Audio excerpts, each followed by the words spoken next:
اب اسلام نے چونکہ عورت کو الحمدللہ عزت سے نوازا ہے اور اس کو جو ہے ایک مشرف خاتون بنایا ہے، لیکن اس کے باوجود بھی اللہ کے رسول صلی اللہ علیہ وسلم نے ایک دفعہ ارشاد فرمایا تھا کہ المرأۃ تقبل بصورت الشیطان وتدبر بصورت الشیطان. تو اس میں کیا تعویل کی جائے گی مفتی صاحب، یہ ہمیں جاننا تھا. اچھا جی، تو ہم اگلے کالر لے رہے ہیں زید صاحب. جی بھائی. السلام علیکم ورحمۃ اللہ وبرکاتہ. وعلیکم السلام. خیریت سے مفتی صاحب؟ الحمدللہ. مفتی صاحب یہ ہماری پہلی اسٹریم ہے، ہم آپ سے 3 قسم کے مختلف سوال کرنا چاہیں گے اگر آپ کی اجازت ہو تو. ایک کر مجھے لیجیے. جی اچھا سر، پہلا سوال یہ ہے کہ جیسے ابھی ہماری جو انگلش کی کتاب تھی ہم اس میں پڑھ رہے تھے وومنس رائٹ کے متعلق، تو اس میں دوسرے مذاہب کے نزدیک عورتوں کا جو اسٹیٹس ہے اور عورتوں کی جو ویلیو ہے اس میں ان کے جو اسکالرس تھے ان کے ملفوظ نقل کیے گئے تھے، جس میں سے نصرانی جو تھے ان میں سے بعضوں کا کہنا تھا کہ عورت جو ہے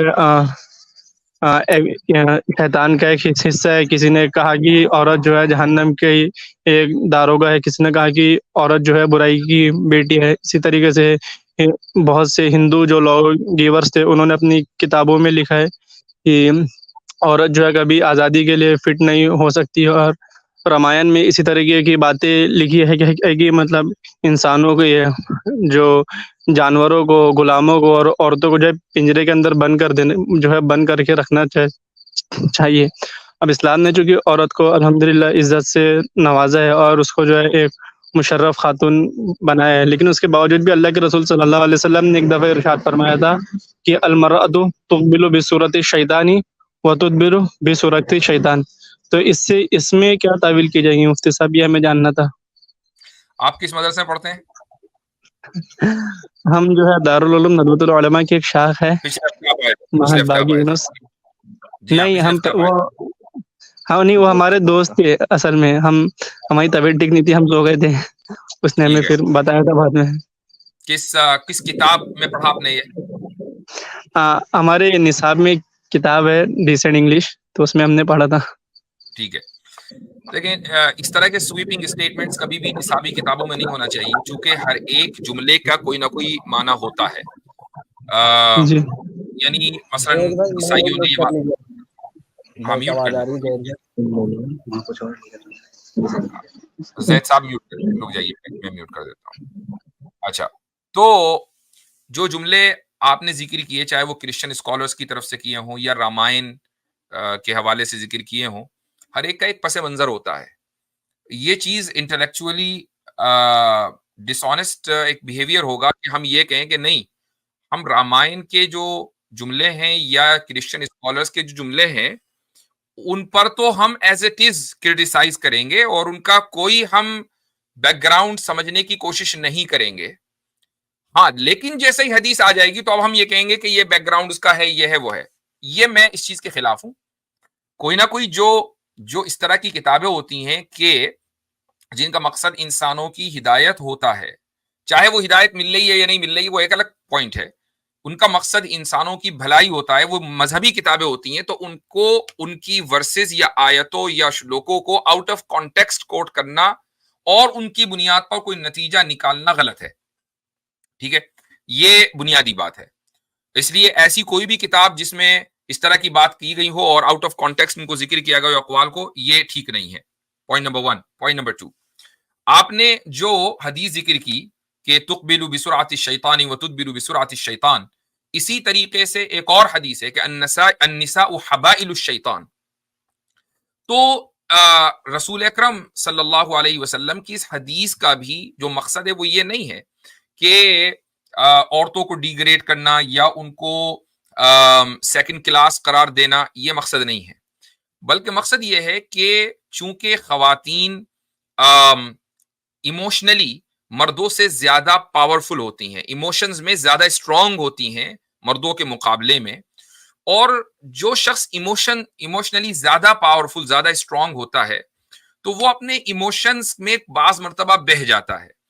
تو شیطان کے لیے یہ آسان ہوتا ہے کہ وہ عورتوں کے ان ایموشنز کا، ایکسیسو ایموشنز کا فائدہ اٹھا کر وہ مردوں کو گمراہ کرے اور مردوں کو راہ راست سے ہٹا دے.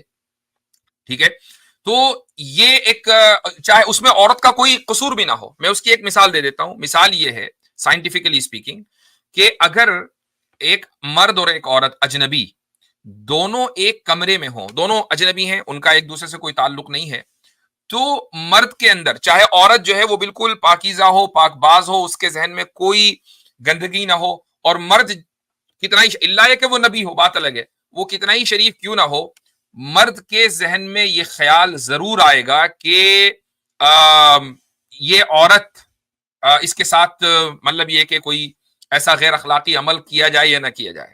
ہاں وہ نبی ہو تو بات الگ ہے. اور یہ ٹیسٹوسٹرون لیول ایک دم بڑھتا ہے. اسی وجہ سے حدیث میں رسول اکرم صلی اللہ علیہ وسلم کا ارشاد ہے کہ مرد اور عورت جب ایک ساتھ ہوں گے تو تیسرا شیطان ہوگا. اب یہ جو تیسرا شیطان ہے, یہ کیا مطلب ہے اس کا مطلب یہ ہے کہ شیطان مرد کے ذہن میں یہ خیال ڈالے گا کہ وہ عورت کے ساتھ غیر اخلاقی حرکت کرے, چاہے مرد اس خیال کو جھٹک دے, اور یہی اس کے نیک ہونے کی دلیل ہے, اور لا حول پڑھ کر وہ اس جگہ سے نکل جائے, اس کا مطلب نیک ہے. اس میں عورت کی کوئی غلطی نہیں ہے, لیکن چونکہ شیطان نے اس عورت کو استعمال کیا ہے, اس بنیاد پر رسول اکرم صلی اللہ علیہ وسلم نے یہ فرمایا, اس کانٹیکسٹ کی بنیاد پر ہمیں تمام ان اقوال کو سمجھنا پڑے گا, صرف حدیث ہی نہیں بلکہ وہ جو دوسرے کتابوں کے اندر جو شلوک آئے ہیں یا ورسز آئے ہیں ان کا بھی کوئی نہ کوئی کانٹیکسٹ ہوگا. اگر یہی ہے تو بالکل ٹھیک ہے, اور اگر یہ نہیں ہے کچھ اور ہے تو پھر وہ بتانا چاہیے کہ وہ کیا ہے. جی ٹھیک ہے, جزاک اللہ. اگر اجازت ہوتی تو باقی کے بھی 2 سوال اگر ہم کر لیں. باقی پھر اگلی مرتبہ ہے. جی انشاءاللہ. ہونا ایک سوال جیسے ایک یہ تھا, بس ایک چھوٹا سا, کہ جیسے ابھی آپ نے کہا کہ مطلب جیسے اللہ کے رسول صلی اللہ علیہ وسلم کا جو مقصد تھا وہ یہی تھا جو آپ نے کہا, جذبات والا, تو ہمیں یہ چیز کیسے پتہ چلیں گی کہ آپ علیہ الصلوۃ والسلام کا مقصد یہی تھا اس کے پیچھے؟ وہ اس لیے کہ آپ صرف ایک حدیث کو دیکھ کر فیصلہ نہیں کریں گے, بلکہ آپ جو تمام اوور آل نصوص ہیں, قرآن کی آیتیں ہیں, سب کو سامنے رکھیں گے. اسی کو ہم بولتے ہیں کنسسٹنٹ اینڈ کوہیرنٹ. اسلام میں کوہیرنس بھی ہے اور کنسسٹنسی بھی ہے. ایسا نہیں ہے کہ ایک جگہ کچھ اور بات ہے دوسری جگہ کچھ اور بات ہے.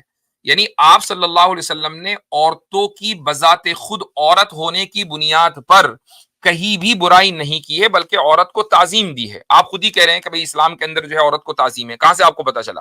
آپ کو پتا چلا قرآن کی نصوص سے, آپ کو پتا چلا بہت سی احادیث سے. رسول اکرم صلی اللہ علیہ وسلم کی امہات جو ازواج مطہرات تھیں, جو امت کی مائیں ہیں, ان کو یہ مقام کیوں دیا گیا ماں ہونے کا؟ حالانکہ وہ عورت تھیں. تو اگر عورت جو ہے ڈیگریڈڈ ہوتی, ایک ایسی اسپیشی ہوتی کہ جس کا یعنی انسانیت سے کوئی لینا دینا, اس کو کیج میں بند کر دو, تو پھر ان خواتین کو, ازواج مطہرات کو امہات المومنین کیوں قرار دیا جاتا کہ آج ہم نام لیں تو رضی اللہ عنہا کے بغیر آگے نہ بڑھے؟ تو بات یہ ہے نا, رسول اکرم صلی اللہ علیہ وسلم کی جب وہ رضاعی ماں آئیں تو آپ صلی اللہ علیہ وسلم کھڑے ہو کر چادر بچھائیں اور اس کے اوپر ان کو بٹھائیں, تو یہ تعظیم ایک عورت کی ہوئی نا. جی ہاں, ٹھیک ہے, چلیں. ون آف دا بگیسٹ حدیث ذخیرہ حضرت عائشہ سلام اللہ علیہا کی طرف جی سے ہاں, ہے. بالکل بالکل.